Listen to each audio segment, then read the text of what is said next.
Boa noite a todos novamente. É uma alegria estar de novo nessa casa. Cumprimento a todos os presentes, alguns amigos que vieram a convite e também aos amigos invisíveis que estão aqui conosco, que sempre nos acompanham, nos inspiram. Este estudo, eu falava agora há pouco no Pergunta e Resposta, que o Espiritismo tem alguns estudos que são de consolo, né? Ele é o consolador prometido, não é à toa. E tem alguns estudos que são de esclarecimento.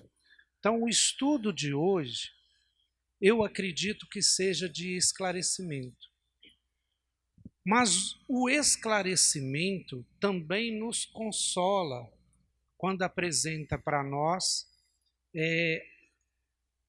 a verdade, ou um pedaço da verdade, que nos ajuda a entender melhor o mundo e a nós mesmos e aquilo que participamos. Então, o estudo de hoje, o Espiritismo e a Cultura, é um desses estudos. Eu peço a Jesus, aos amigos espirituais, que eu possa conseguir, nesses minutos, passar um pouco daquilo que eu aprendi e que foi importante para mim. E eu gostaria que também fosse da mesma forma para vocês. Vou apanhar um pouco aqui. Isso é o sumário, já estou apresentando para vocês, tá? Eu vou falar um pouquinho dos objetivos do estudo de hoje. Nós vamos falar um pouco do Espiritismo no século XIX, onde surgiu, especialmente na França, onde ele surgiu, e aí precisamos falar da figura de Allan Kardec. Depois, como que foi o Espiritismo aqui no Brasil. E, finalmente, para encerrarmos, como é que está o Espiritismo hoje, tá? E algumas reflexões que eu gostaria de fazer com vocês. E a gente já começa com essa frase aqui de Leon Denis, conterrâneo de Kardec, para mim o maior filósofo espírita, que ele fala o seguinte: o Espiritismo será o que dele fizerem os homens. Depois nós vamos entender essa frase com um pouco mais de profundidade. Ele escreve esse livro, essa frase, num dos últimos livros dele, chamado No Invisível. Andei para trás.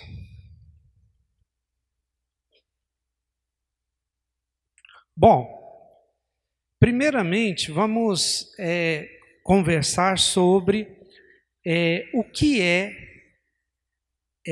cultura, tá? Não, aqui é os objetivos, né, do estudo. Não é um estudo sobre a história do Espiritismo, porque quando eu falei Espiritismo no século XIX e XX, será que não é um estudo sobre a história do Espiritismo? Não é.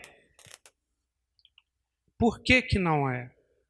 Porque é um estudo sobre o futuro do Espiritismo.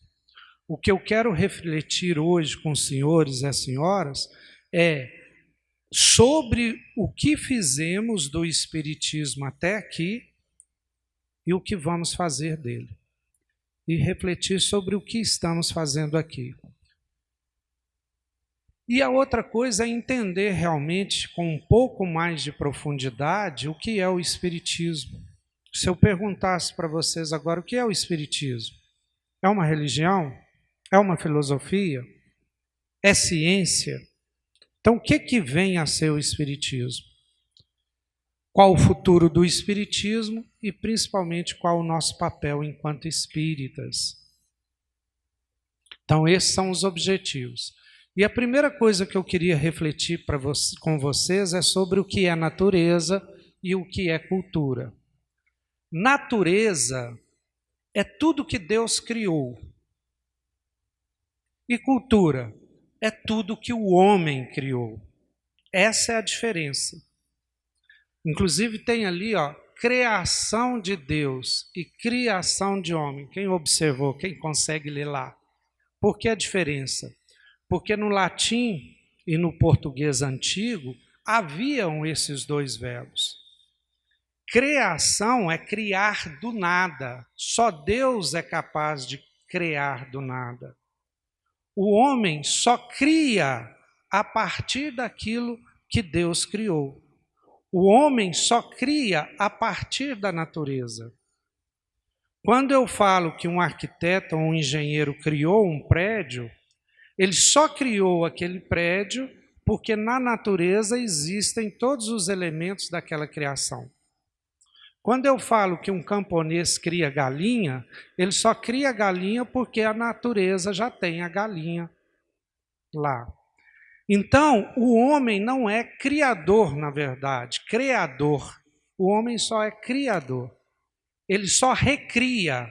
Ou como André Luiz fala, ele é um co-criador em planos menores, em planos maiores, mas o verdadeiro criador é só um, é Deus.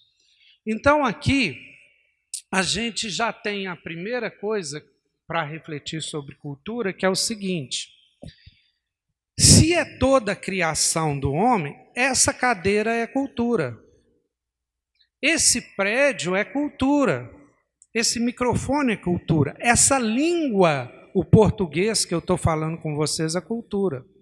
Porque a gente pensa que cultura é só arte. Claro que arte é cultura também. O teatro, a pintura, o filme, a música, tudo isso é cultura, né? Criação do homem. Mas todas as coisas materiais que o homem faz também é cultura. Cultura é tudo aquilo que não é criação de Deus. Então, qual a diferença básica entre cultura e natureza? A primeira diferença, que a gente quer claro, que a natureza, vindo de Deus, geralmente você não a questiona. Aquilo é da natureza, aquilo é natural, aquilo é assim. Já a cultura, como é criação do homem, né, a gente começa a questionar, será que isso deveria ser assim?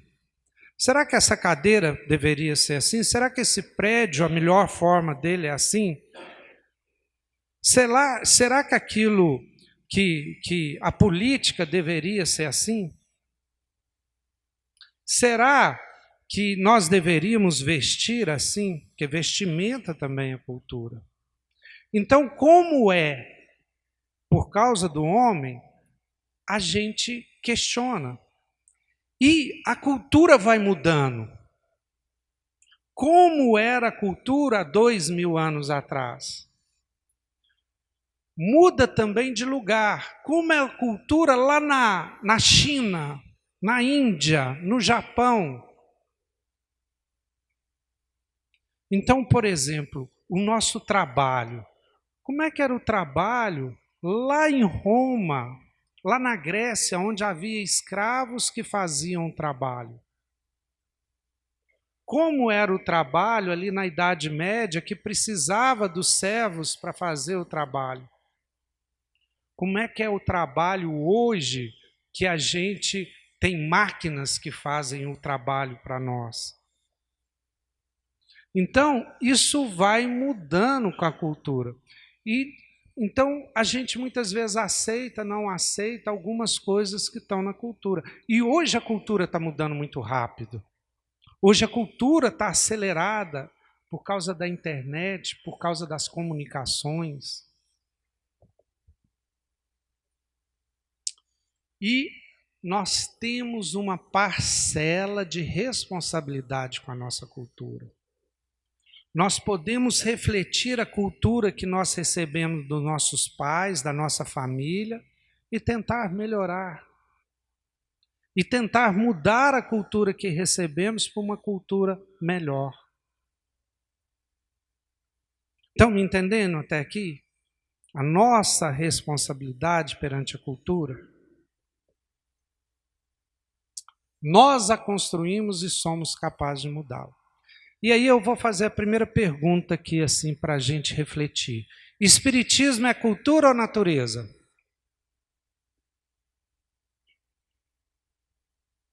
Cultura. Ela pode até, se for ciência, estudar a natureza, que é coisa de Deus. Mas mesmo a ciência que estuda a natureza é dos homens. Como que era a ciência na Idade Média? Como é que era a ciência há 100 anos atrás? Como é que é a ciência hoje? A ciência evolui. Por quê? A ciência é criação humana. A ciência é nova. A religião é muito mais antiga. A filosofia foi criada há uns 600 anos antes de Cristo. A ciência foi saindo da Idade Média. Então, vejam, tudo isso que é criação humana, ciência, filosofia, religião, política, sociologia, tudo isso são criações humanas, são culturas. E aí, então, eu vou falar um pouco do século XIX, que foi o século que o Espiritismo foi criado, que surgiu o Espiritismo no mundo. E o século XIX, ele foi o século das revoluções científicas e tecnológicas. Toda a tecnologia que a gente vê hoje, no século XXI, a origem dela está lá no século XIX. Por exemplo, toda a industrialização, que hoje é enorme, surgiu lá. As ciências da sociologia, da psicologia, da biologia, ciências naturais, surgiram lá.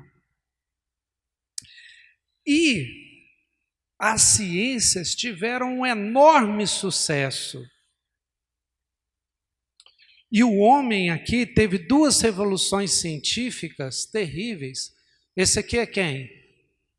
Darwin. Antes de Darwin, o ser humano era um ser especial na criação. Era criado à imagem e semelhança de Deus e separado de toda a criação. Darwin foi o primeiro que deu umas respostas que o ser humano, assim como os outros animais e vegetais e toda a vida, seguiam um processo evolutivo. E esse aqui? Freud. Freud deu um outro golpe na humanidade. Ele descobriu que existe um inconsciente que muitas vezes nos manda sem que a gente perceba, e que a gente não é só movido pela nossa razão e pelo nosso consciente, que atrás tem um tanto de forças, de emoção, de pulsões, que a gente não está ciente, que a gente não está consciente, por isso que ele chamou de inconsciente. Então, olha só, nem a gente ainda está consciente de tudo que somos, ele descobriu isso. Então, foi um século onde a ciência alcançou um auge, um nível de confiabilidade nunca antes na história da humanidade. Esse aqui vocês não conhecem, é o Comte. Ele é um sociólogo, ele nasce em 798 e desencarna em 1857, eu acho que é 58, depois tem que rever essa data aqui. Ou é 57 ou 58. E o Comte, ele cria algo chamado positivismo.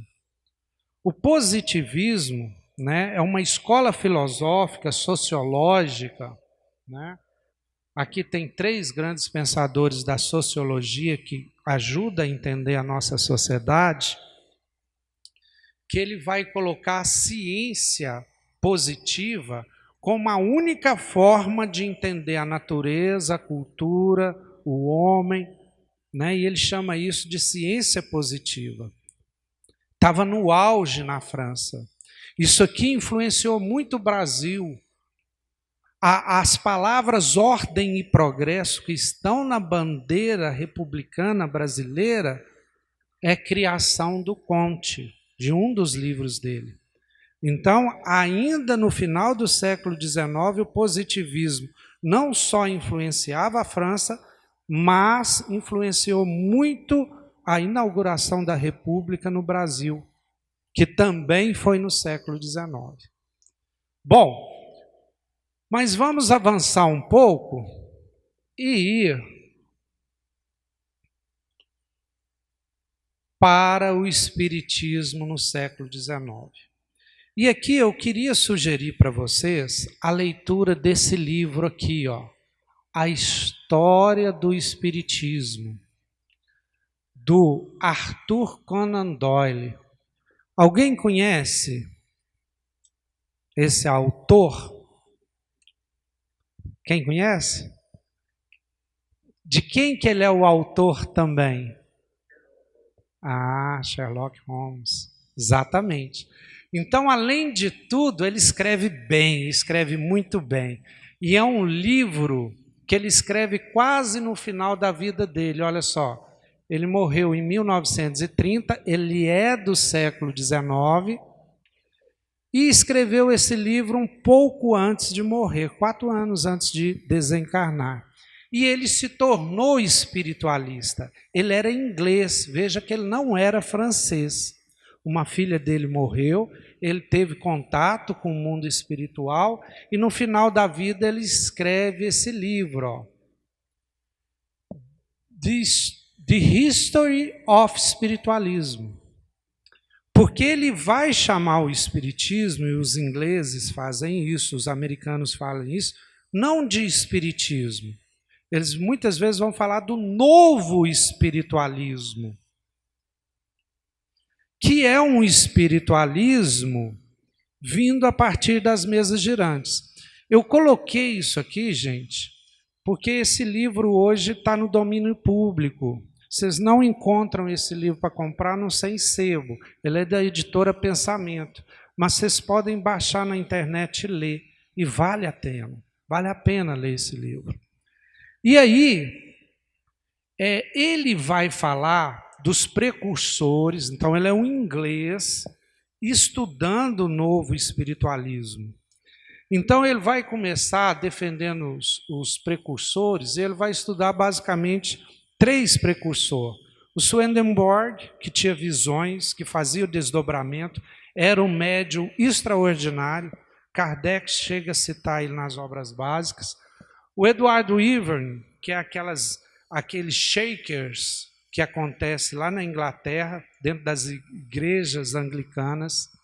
E o Andrew Jackson Davis, que é um americano extraordinário, vale a pena conhecer a história dele. Ele foi tido como profeta do novo espiritualismo, ele tinha visões do futuro, ele desdobrava. Quem acha que André Luiz foi o primeiro a descrever o mundo espiritual, não foi.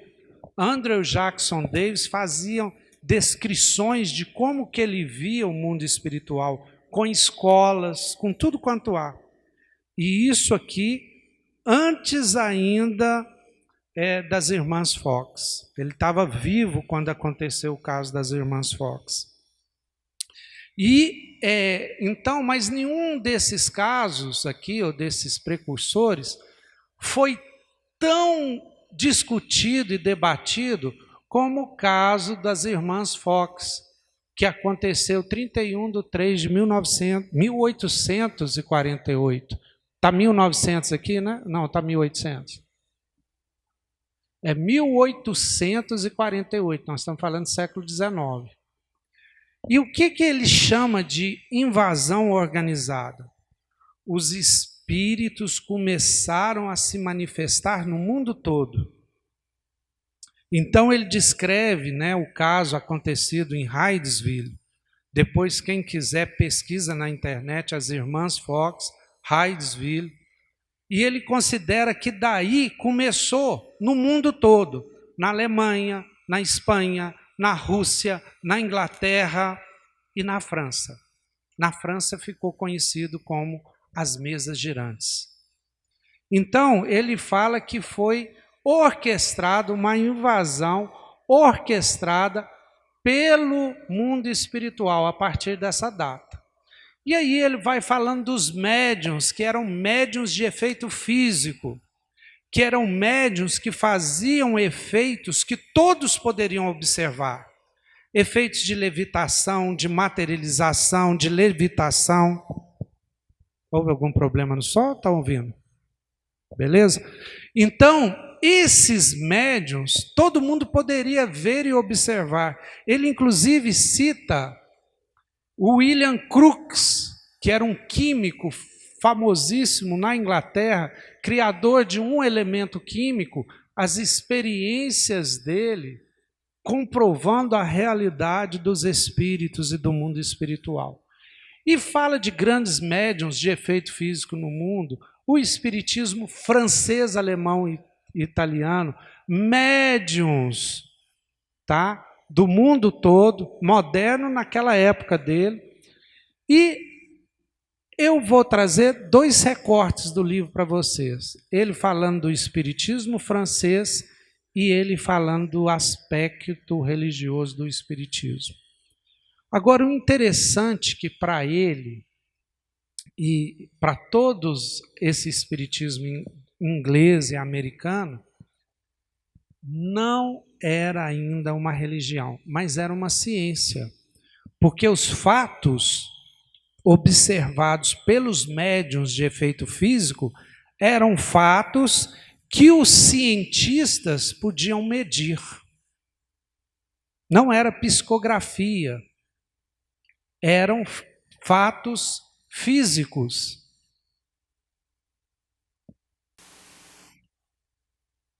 Então, eu vou ler 2 citações aqui para vocês. A primeira, essa aqui é a mais curiosa.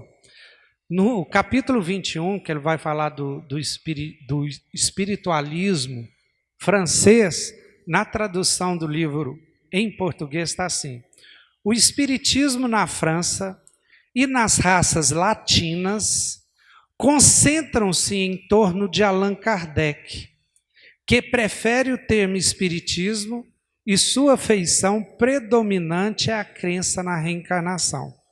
Está no primeiro parágrafo do capítulo 21. Olha que interessante. O espiritismo na França chama-se espiritismo. Por quê? No original, no inglês, ele está falando assim: o novo espiritualismo na França é chamada de espiritismo.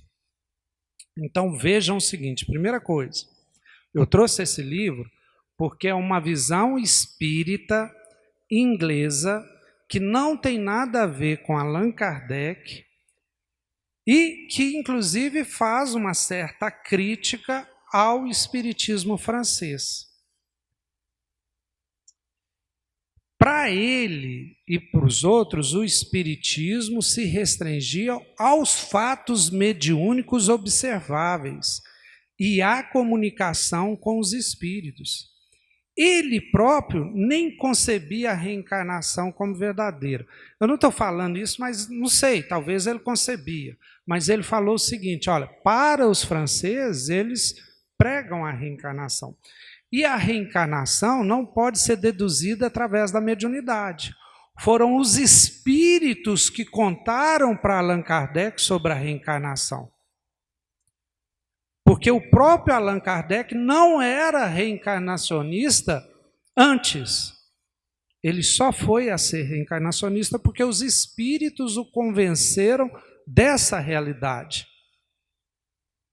E o segundo, olha o que ele fala sobre o espiritismo, ou o novo espiritualismo, lá no capítulo 24, que ele já está encerrando o livro. O espiritismo, na verdade, o espiritualismo, ou o novo espiritualismo, é um sistema de pensamento e de conhecimento que se pode conciliar com qualquer religião. Os fatos básicos são a continuidade da personalidade e o poder de comunicação após a morte. Esses 2 fatos básicos são de tão grande importância para um brahmane, um maometano ou um hindu, quanto para um cristão. Assim, o Espiritismo faz um apelo universal. O que se deduz dessa fala? De forma nenhuma, o Arthur Conan Doyle considerava o Espiritismo uma religião, e muito menos uma religião cristã. Para ele, o Espiritismo é uma ciência que observa e comprova esses dois princípios: que a gente sobrevive depois da morte e que esses sobreviventes da morte têm o poder de comunicar com a gente. Ponto. É isso que a ciência material fala. Dúvidas até aqui? Então vamos agora ao nosso Hippolyte Rivail Denisard.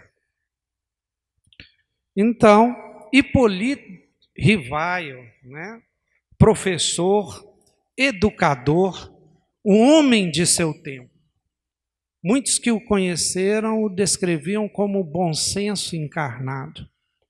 Ele era tradutor, ele era professor, ele tinha estudado em Yverdon e tinha assim um conhecimento, inclusive, de várias línguas. E ele é convidado a observar o fenômeno de mesas girantes que estava acontecendo em Paris em 1848, 49, 50. Eu acho que o primeiro contato dele com o Espiritismo foi em 1854, se eu não me engano, de memória. E ele começa a frequentar isso.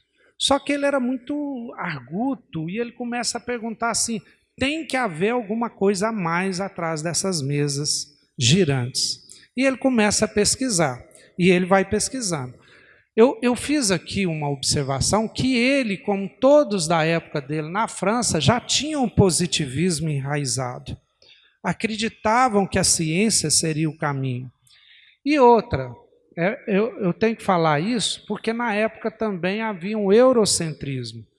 A França e a Europa toda se achava o continente mais evoluído, digamos assim, mais avançado, né? América do Sul e os outros continentes, África, né? Tinham ainda pessoas que não eram tão evoluídas quanto as pessoas da Europa. Isso a gente vê, percebe isso nas obras dele. Era um pensamento da época. Inclusive a palavra cultura não existia. Existia civilização. E a civilização europeia estava mais avançada do que outras civilizações. Então isso é importante para a gente entender. Porque nós temos que entender o contexto para a gente poder ler Kardec. Kardec escreveu há 200 anos atrás. Você não pode buscar entender Kardec como se ele estivesse vivendo no mundo de hoje. Ele viveu há muito tempo atrás. Então, o que acontece? O Hippolyte Léon Denisard Rivail, né, ele trabalha então, olha só, de 54 a 69, poucos anos estudando o Espiritismo. Ele era um homem do seu tempo, influente, educador, autor, tradutor, e ele ficou conhecido como codificador do Espiritismo exatamente pelas obras que ele escreveu. A mais importante, ao meu ver, é a primeira, o Livro dos Espíritos, de 1857. É um livro que todos deveriam ler. São 1019 perguntas dirigidas aos espíritos superiores, todas elas respondidas. A primeira é: quem é Deus? Tem pergunta lá tipo assim: qual o meio mais eficaz de se melhorar nessa vida? Tem perguntas sobre qual o modelo que Deus enviou à Terra, melhor modelo para a nossa evolução. Então é um livro extraordinário, tá? Todos devem ler, foi o primeiro.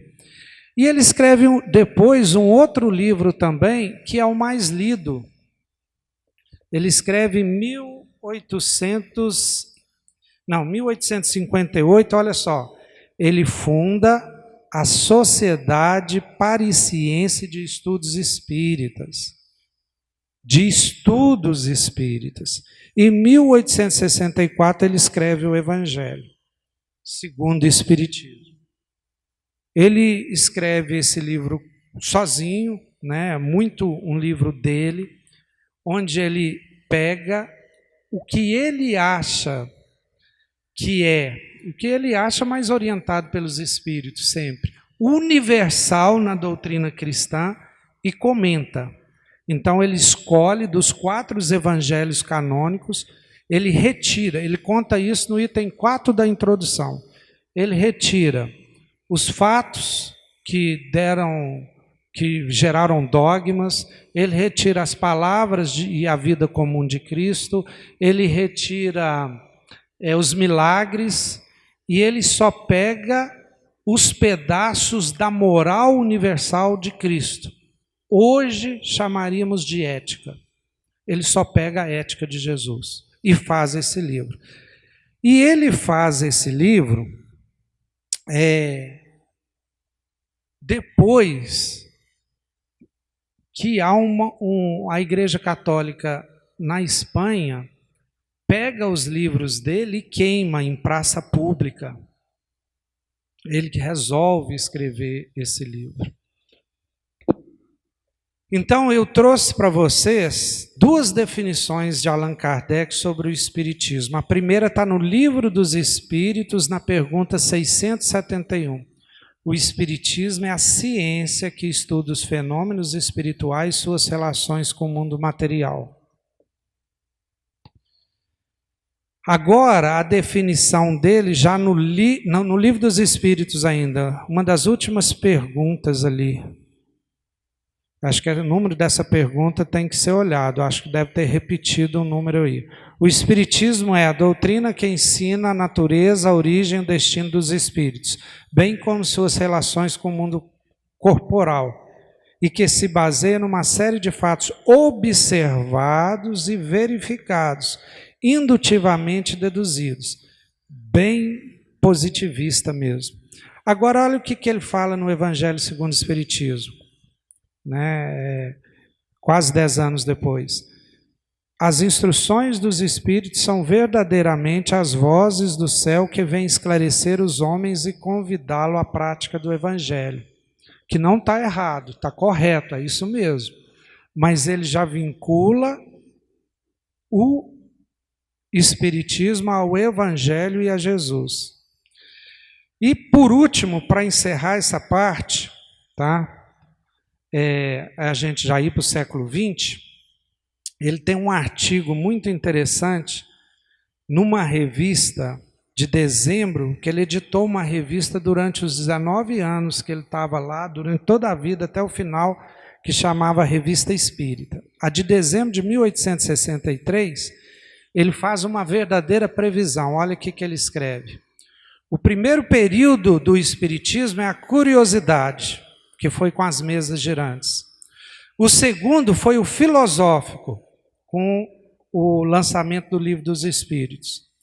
Então, foi feita uma verdadeira cruzada dirigida contra ele, dando início ao terceiro período, que é o período de luta, o qual o Auto de Fé de Barcelona, de 1860, foi de certo modo o sinal, que eu falei que os livros dele foram queimados. Aí ele fala que estamos no pleno período de luta, e ele fala assim: a luta determinará uma nova fase de espiritismo que levará ao 4º período, que será o período religioso.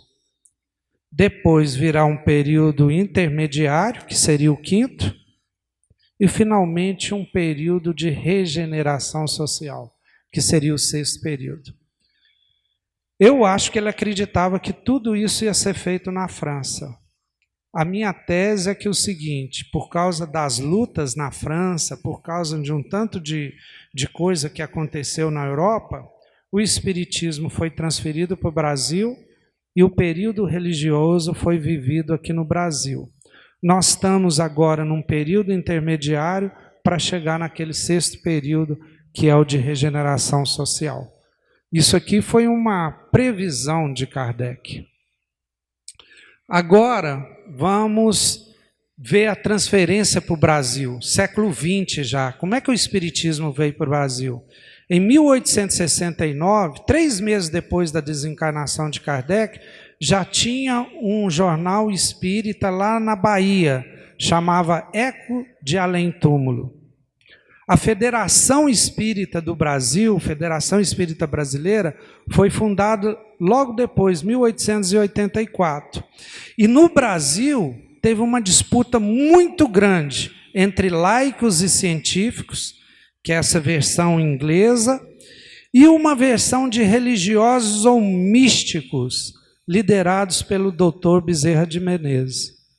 E no Brasil, quem ganhou, digamos assim, a disputa foi a versão religiosa comandada pelo Bezerra de Menezes. Até porque, gente, havia uma perseguição muito forte no espiritismo no Brasil, principalmente na época do Império. E teve uma reunião dos espíritas do Rio de Janeiro com o imperador Pedro II, onde o Pedro II fala para não perseguir os espíritas. Mas isso não foi suficiente, a perseguição continuou. Quando foi instalada a República, a primeira Constituição republicana já falava que a religião era livre. E aí, o espiritismo se tornando religião, ele estava um pouco livre da perseguição que havia sobre ele. Então, foi um dos motivos que levou o espiritismo a se transformar em religião. E mais ainda, a índole do povo brasileiro. O povo brasileiro é um povo tradicionalmente, culturalmente religioso, desde da catequização dos índios pelos padres jesuítas, inclusive pelo padre Manuel da Nóbrega. Então, os brasileiros, vindo dessa linha de Portugal, Espanha, o Portugal um povo muito religioso, então o povo brasileiro já era muito religioso, cristão. Vamos ver se vocês conhecem. Quem que é esse? Esse. Quem? Divaldo. Essa aqui vocês não vão conhecer, é mineira também. Hã? Ivone Pereira. Esse aqui, mineiro também. Hã? Eurípides Barçanufo. Esse vocês não vão conhecer, é um médium também. Lá de Curitiba. Professor Mauri fundou a Sociedade Brasileira de Estudos Espíritas. Esse aqui é tido como a imagem de Emmanuel. E esse? André Luiz. É tido como a imagem do médico André Luiz. Agora, né, aqui eu trouxe para vocês, eu falei que arquitetura é cultura. Olha algumas casas espíritas. Essa de 1926, em São Fidélis, Rio de Janeiro.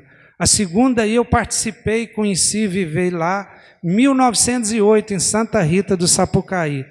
Aí tem mais duas. O que lembra essas casas espíritas, gente? O que vocês olhando assim lembram?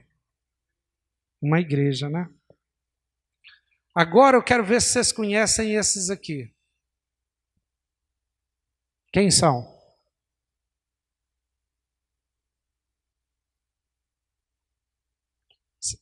Século XX. Esse? Ninguém, né? Herculano Pires. Filósofo, segundo Emmanuel, melhor metro que já mediu Kardec. Esse aqui? Esse ninguém conhece, né? Hernando Guimarães, fundador do Instituto de Pesquisas Psicobiofísicas. Esse aqui vocês conhecem, não? Adoro ler ele. Hermínio Corrêa de Miranda. E esse? Também não, né? Deolindo Amorim, fundador da Instituto de Cultura Espírita do Brasil. Vejam só, são exceções. Exceções. Enquanto vocês conheceram todos os outros que são médiuns, e defendem muito a área religiosa do espiritismo, esses que são estudiosos são muito pouco conhecidos do Brasil, quase nunca lidos, e são extraordinários. Quem lê Hermínio Corrêa de Miranda, é estudioso da reencarnação, né? Escreve maravilhosamente. Quer ver um livro dele, vocês já devem ter lido, se não, peguem para ler. Nossos Filhos São Espíritos. É um dos best-sellers dele. Bom, mas por quê? A área científica do espiritismo dentro do Brasil, no século XX todinho, foi muito esquecida. Nós gostamos do quê? Da religião. Nós gostamos de Emmanuel, Chico Xavier. E foi esse espiritismo aqui, ó, interessante, né? Mas foi esse espiritismo aqui que foi exportado para o mundo inteiro. Um espiritismo à moda brasileira. É o Chico, é o Divaldo que levou o espiritismo para o mundo inteiro, que é um espiritismo bem religioso.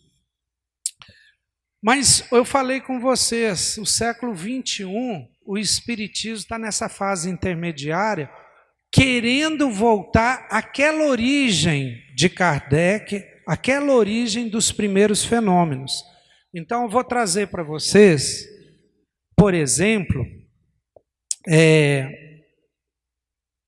hoje,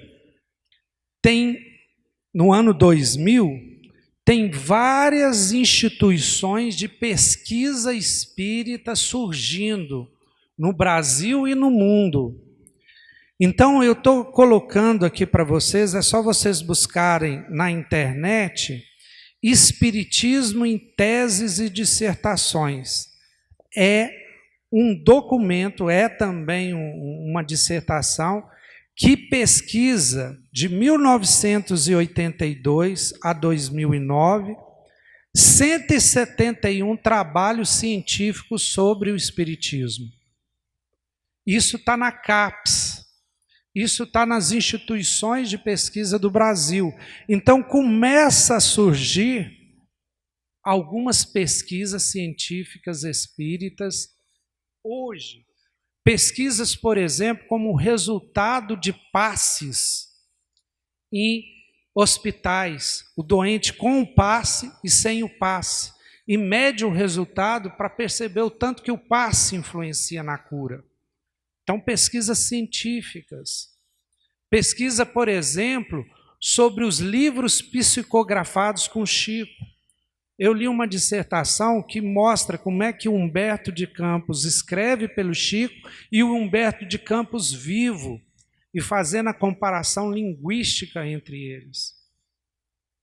E vários estudos dessa forma, estudos científicos. Na próprio site da FEB, se vocês procurarem lá, tem dissertações espíritas. Então, o espiritismo parece voltar às bases de ciência, filosofia e ética proposta pelo codificador francês no início. E eu coloquei para vocês aí, ó, alguns institutos de pesquisas que já existem no Brasil pesquisando a ciência. E eu quero falar especificamente de dois que surgiram há pouco tempo e estão fazendo uma verdadeira revolução. A AME, que é a Aliança Médico Espírita, que tem em todos os estados, as grandes cidades têm, e tem a do Brasil. Tem feito um trabalho extraordinário. Vocês podem pesquisar na internet.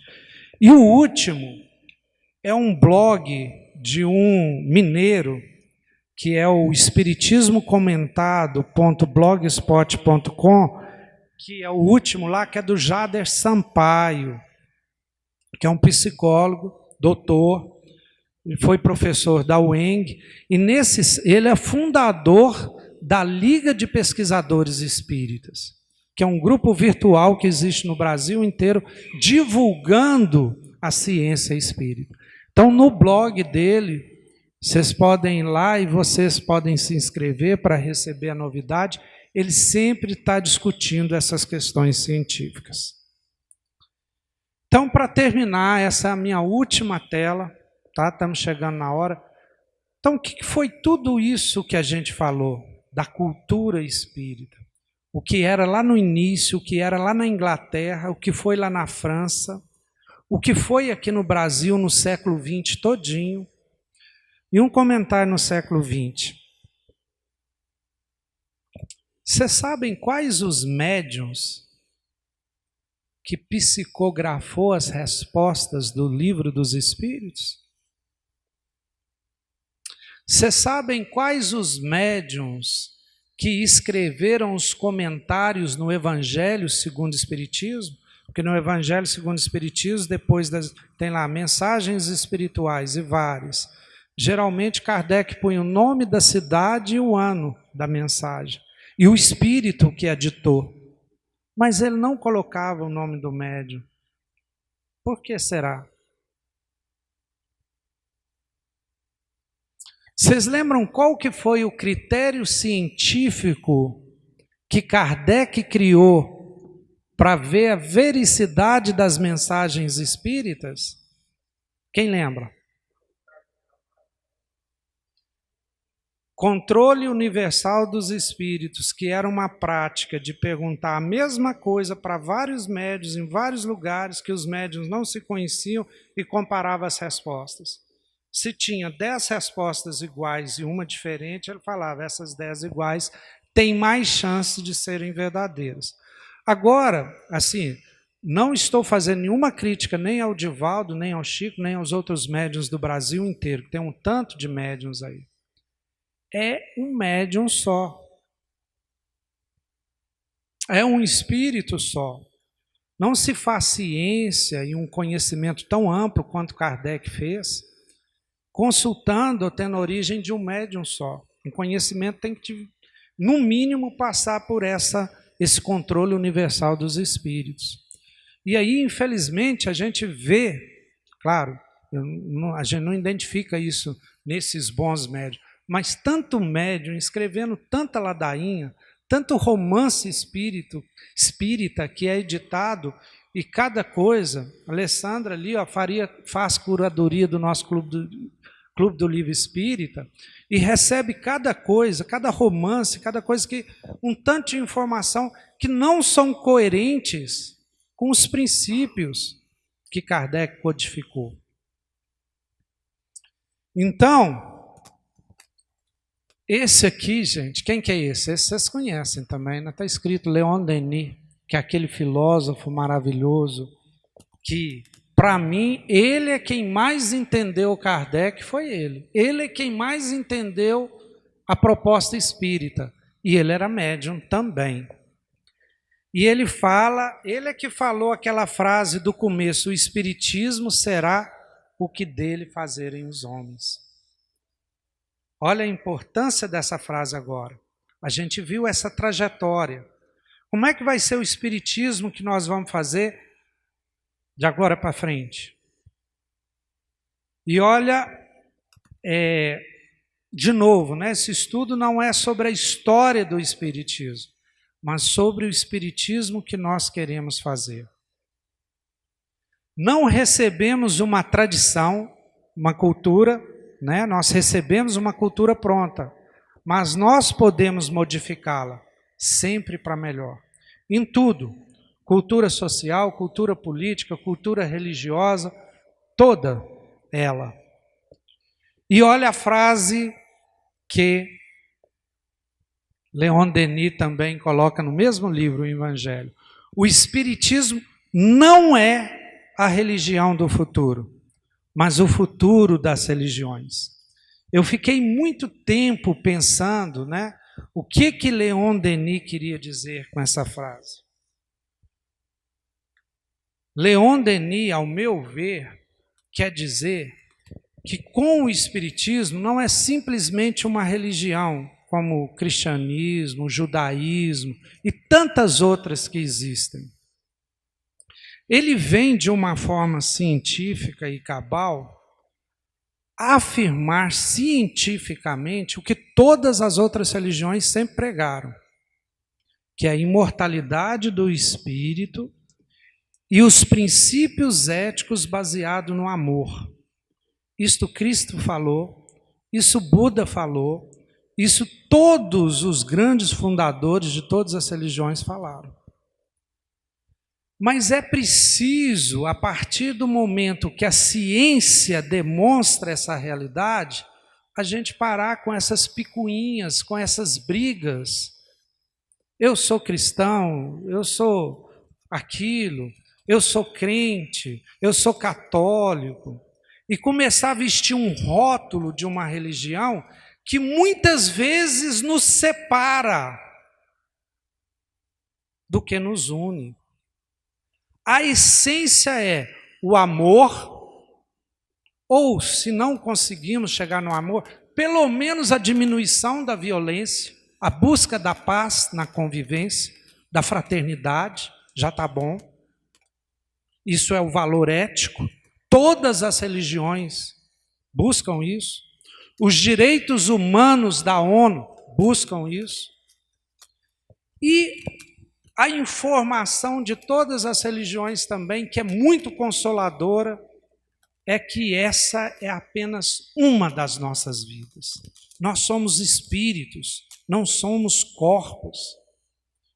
Quando a gente entende que nós somos espíritos, nós entendemos toda a moral de Cristo. Nós entendemos todas as orientações do Buda. Nós entendemos o que está escrito lá no Alcorão. E a gente tem que parar de brigar com essa pergunta aqui, ó, qual que é a religião qual que é a religião do futuro? Qual que é a religião que é a melhor? A melhor religião é aquela que melhor se adapta à pessoa, aquele nível evolutivo, que ela se sente melhor. Né? É o Leonardo Boff perguntando para o Dalai Lama qual a melhor religião, ele respondeu, aquela que te faz melhor. E o Leonardo Boff perguntou, mas qual que me faz melhor? Aí ele explicou, olha, que vai fazer um ser humano melhor, mais amoroso, mais paciente, que vai mais ajudar os outros. Essa é a melhor religião. Para você pode ser o espiritismo, para outros podem ser o catolicismo, para outros o budismo, não importa. Importa que a gente busque cada vez ser melhor. Então, por que isso fala sobre o meu papel e o espiritismo que queremos no futuro? Porque nós temos que pensar o espiritismo em termos de ética universal, em termos de ciência e filosofia, e acabar com essas brigas, acabar com essa rivalidade que existe na política, que existe na sociedade e que existe nas religiões. Essa é uma proposta diferente. E buscar entender melhor o que é o espiritismo, para ele realmente ter valor na nossa vida. Ô, gente, muito obrigado, são 8:55, agradeço a todos vocês e espero que esse estudo possa fazer diferença para vocês como fez para mim. Muito obrigado.